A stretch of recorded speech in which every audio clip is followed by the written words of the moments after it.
You see, there is a place called Fat City. Fat City is where winners live. Most people who get to Fat City have come from a place called Rock Bottom. No one ever has moved there straight from complacency. That's where the norms live. To get there, you go halfway up the hill and turn off. Most people who get to Fat City have come from a place called Rock Bottom. That's why you see the incredible determination of the Mexican boxers. That's why you see the mesmeric, dazzling skills of the Lionel Messis and the young South American footballers. That's why you see the incredible discipline of the young Gurkha soldier.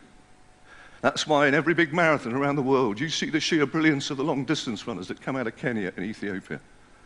The truth be known, they all come from the same place. They come from rock bottom. They come from some of the poorest back streets on this planet. They don't just fancy success, they have to have success. So why all this madness? Why all these characters? Why all this terminology? Well, let me ask you all a question. And please, if I can see you at the back of the room, be dead honest with me. How many of you people in this room, when you left school, set out to do exactly the role that you've ended up doing now? If you did, put your hands up. I'm not being funny, but I can't see a single hand. And if I tell you in 100 conferences in 12 months, I haven't seen probably more than 20 hands go up in answer to that question. You see, most people don't end up doing what they originally set out to do. I didn't.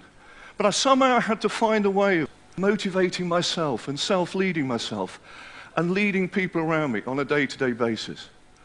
You see, I can understand people finding inspiration to climb mountains, to sail oceans, to trek to the North and South Pole.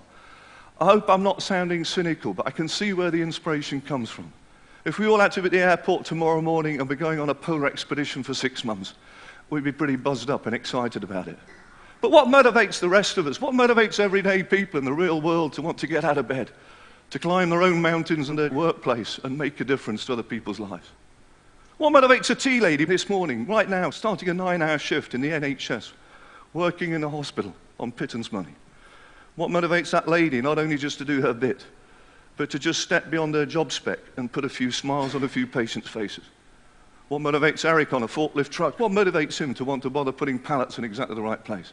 What motivates a PA? What motivates a secretary? What motivates someone in IT, someone in HR? What motivates someone in the brand team? What motivates someone in sales to really want to make that difference every single day?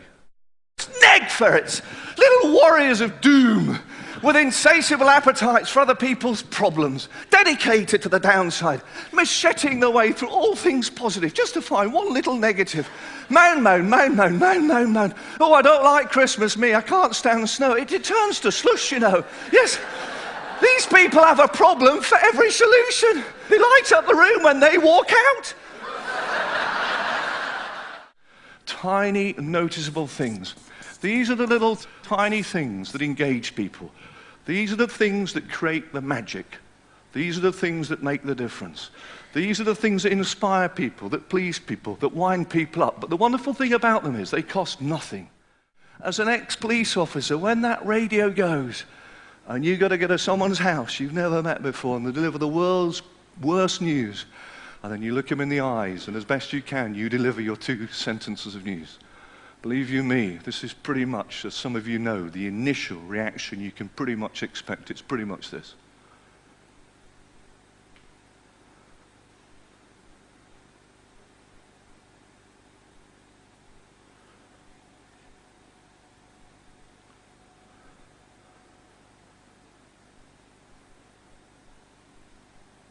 Nothing. And the reason is, the news you just delivered is this big.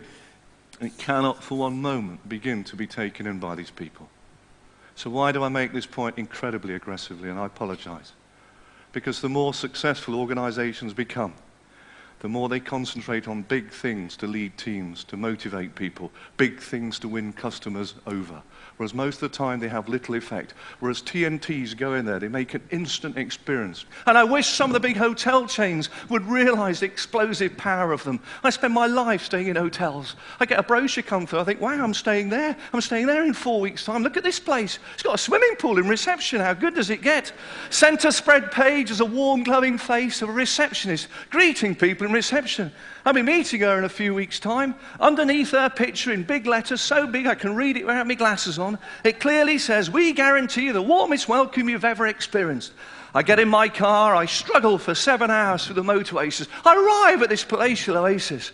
I walk into reception, sure enough, there's a swimming pool. It's even got a springboard. The kids that love it.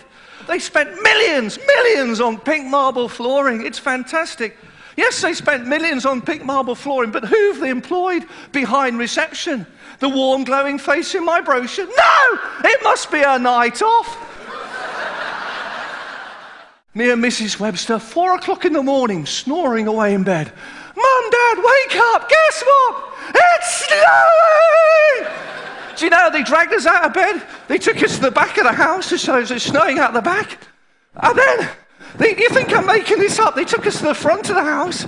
At exactly the same time, it was snowing out the front. We couldn't contain our excitement. We had a cup of tea. My wife has X-ray eyes. She can see through carrier bags. Why? I don't know why. I just lost the will to live. Think on this. When's the last time any of you ever heard a young child turn around to you and say, it's going to rain later? It will never happen.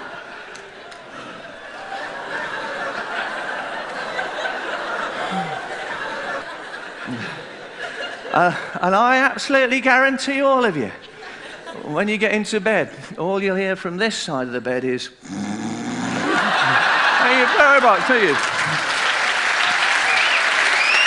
Yeah, thank you.